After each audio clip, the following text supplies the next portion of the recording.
The therapists in your network are mostly fine. I respect the strategy. What's the point of being an outlaw when you got responsibilities? Each week we break down another Breaking Bad episode in order, and this week it's Season 3, Episode 9. Kafkaesque. And I've got 12 details you might not know. We start with a commercial for Los Pollos Hermanos, and it mentions Madrigal for the first time. I have to believe that at this point it was a throwaway joke and not part of a master plan. They purchased some of this footage, but they did the slow motion shots themselves with an expensive camera they rented, although they found excuses to use it in 3 episodes this season to make it worthwhile. One taste, and you'll know.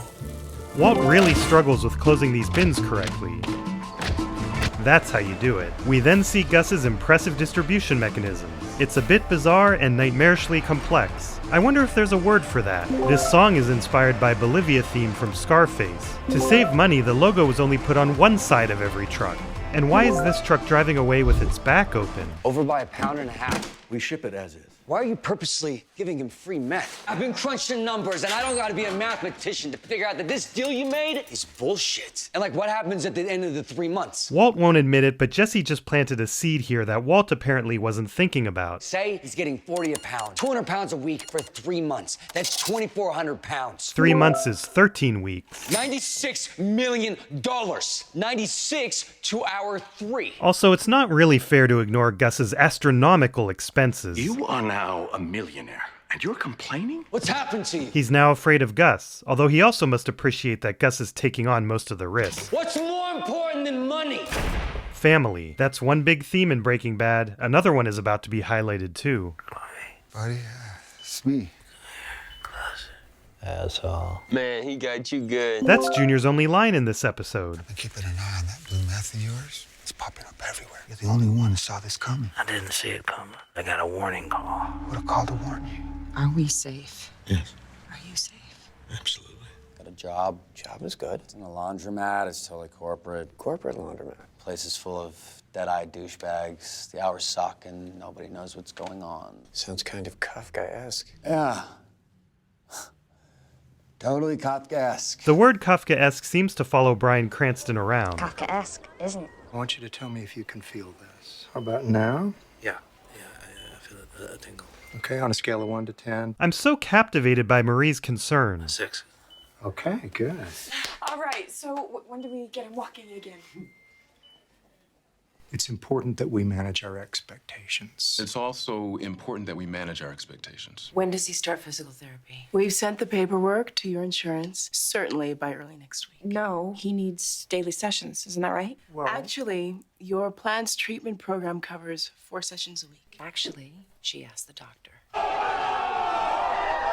plan-wise, 4 treatments a week is fairly typical. And the therapists in your network are mostly fine. And here's the other recurring theme: American healthcare sucks. My best advice is stay in the network. Don't go out of pocket. It could run into the hundreds of thousands of dollars. Who is the best physical therapist that you know? I can give you some names. Like Chuck, not that one, who we meet next season. We're supposed to think this is Hank getting physical therapy, but nope, it's Saul. By the way, this is not the same nail salon from Better Call Saul, which is wider and has a different parking lot. If you're still not convinced, I think the back wall differences make it clear. You are now the owner of this fine establishment. At $312,000, the best money laundry a growing boy could ask for. I ain't buying no damn nail salon, so just forget it. Unlimited cash supply and no job. Now, what is the conclusion the tax man makes? I'm a drug dealer.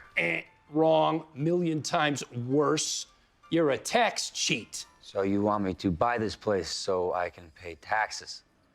I'm a criminal, yo. Yeah, and if you want to stay a criminal and not become, say, a convict, then maybe you should grow up and listen to your lawyer. Right.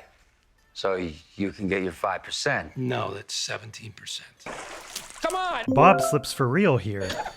Walter, you seem troubled. Both of them have half their face in the dark. Is this foreshadowing? A metaphor for their double lives? Or just cool-looking lighting? My brother-in-law, someone called to warn him. I believe that same person was protecting me. I think that this person wanted a shootout. He bloodied both sides, set the American and Mexican governments against the cartel, and cut off the supply of methamphetamine to the Southwest. If this man had his own source of product on this side of the border, he would have the market to himself. I can't pretend I don't know that person is you. I know I owe you my life. And more than that, I respect the strategy. I would have done the same. One issue which troubles me. I don't know what happens when our 3-month contract ends. He acts like he's on the same level as Gus, but didn't even think about that until Jesse mentioned it. I want security for my family. Then you have it. Extended annually, $12 million a year. Call it 15. Open-ended. Would that be agreeable?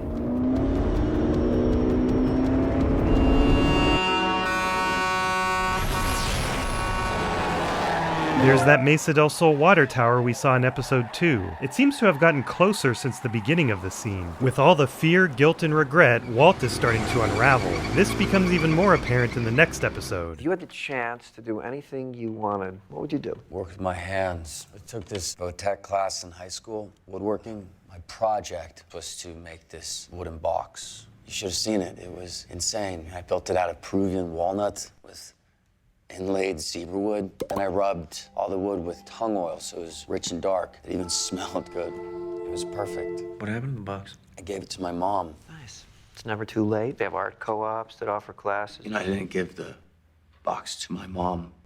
I traded it for an ounce of weed. Hey, Sky. Hey. Is this a bad time? Or? Hi. Hi. Marie, this is Ted, my boss. Oh, you're Ted. It was nice to meet you, Ted. Your sister's seeing me here. I mean, I'm divorced. You're divorced, so what? Okay, let's talk about it later, Ted. Is there some reason for secrecy I'm not getting? Later, Because, Ted, not now. Skylar, just tell me You what- really want to do this now? Are you really going to make me do this right now? That sounds like breakup talk. Indeed, she didn't return to Beneke Fabricators besides helping him with the IRS. And we don't see Ted again until episode 9 of next season. See you in a day or two. What's the point of being an outlaw when you got responsibilities? I gotta pay taxes now? What the hell's up with that? That's messed up, yo. That's Kafka-esque.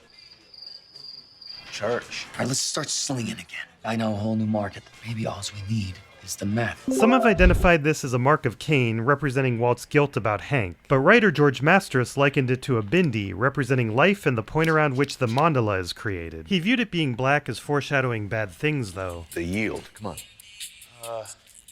201.8. My name's Brandon. Why I'm here. It's meth. This new version of it hit the streets, and wow.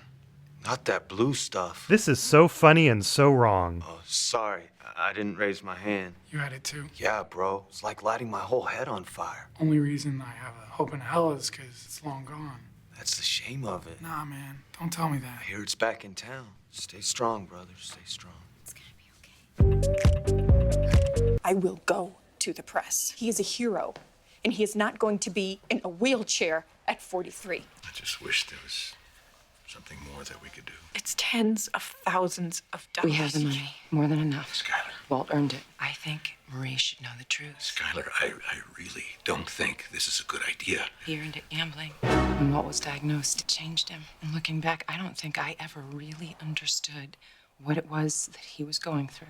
It was more than facing death. It was knowing that he was going to leave behind nothing. For better or worse, he wanted to provide. He came up with a system for counting cards in blackjack. Walt's reactions during this speech are hilarious. The casinos report your winnings to the IRS. And if you do not want your family to find out, then you find another place to gamble. You remember all those long walks that Walt used to take? Oh my God, you're fugue state? He did not fake that, Marie. Nope, what she said. As soon as he got out of the hospital, he went right back to gambling. How could you do that to her, Walt? Skylar, you want to take this one? So all this is to say, we have the money. How much money? It's into 7 figures. Holy Mary, Mother of God. What can I say? I did very well. Walt's loving this. How did you come up with that? I learned from the best. Walt's not very good at lying. Is this the face of the best liar? But Skylar's great at it, all the way back to the pilot. So my records show that I paid it. Oh no, I'm going into labor. Say hi to our 9 new Los Pollos Miembros. Nico Saavedra, Carolis Stekianis, Jittering Critterling, DVD Video 10, Crits Only, Ralito, Raminios, Weirdo, and Oryx, Lover of Feet. You enabled me to unlock the next emoji, Laughing Jesse. Shout out to all my channel members. Keep those comments and likes coming. They feed me like a fresh bucket of Los Pollos Hermanos. And please, subscribe if you haven't, because there's something I'd like to do when we hit 10,000. You know what's coming next week, right?